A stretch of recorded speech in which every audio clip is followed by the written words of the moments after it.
Here's who I've been in my career: a print and video journalist, a technical writer, an editor, a college professor, a trainer for more than 800 people, a mentor, a communications specialist, a column writer, and a governor's speechwriter.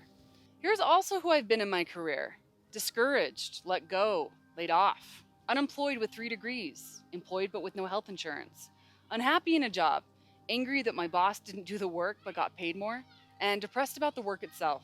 I started as a journalist because writing remains the largest way I can access a legitimate altered state and feel the rapture of being alive, as the philosopher Joseph Campbell would say.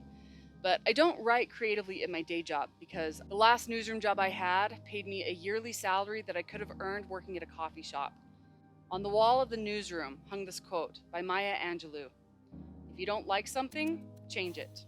If you can't change it, change your attitude." The quote made me uncomfortable until I accepted it as truth. While I enjoyed creating and reporting, the late shift killed my social life, and the pay was never enough. Instead, I adapted.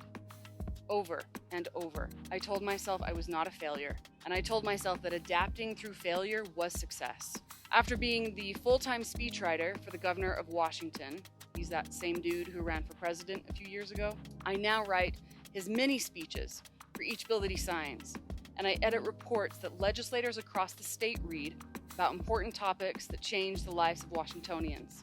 Some days, I come home and I think I'm a success. Other days, I have questioned whether it's okay to feel meh when I come home.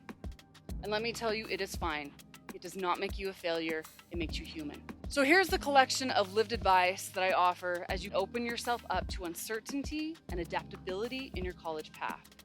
To start, get to know your professors. These professors manage dozens of students at one time, so use deliberate, consistent effort to connect with the professors who inspire you to question your world, and be the one who puts in more effort to that connection because you have more time as a student, even though you might think you don't. Ask advice from people you trust who are already in careers. Get internships. Be brave by calling companies you admire to ask if they have internships or if they'd create one just for you, and then tell them what you would bring to that internship. Learn how to sell yourself.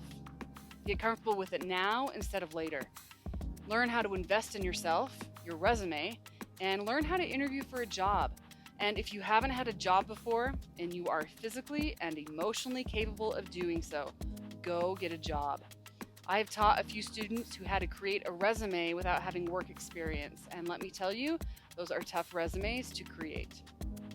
During my time in Logan, I worked at USU Catering, Jamba Juice, an insurance company, and the food court at the Taggart Student Center because they gave me skills and friendships that I still access today. If you only take one thing away from what I have said, hear this. Be comfortable with the idea that you will, without argument, fail often, but be adaptable to uncertainty as you keep trying. Embrace the mess. Let your career path show diversity, depth, and failures, for it ends up taking you to beautiful places.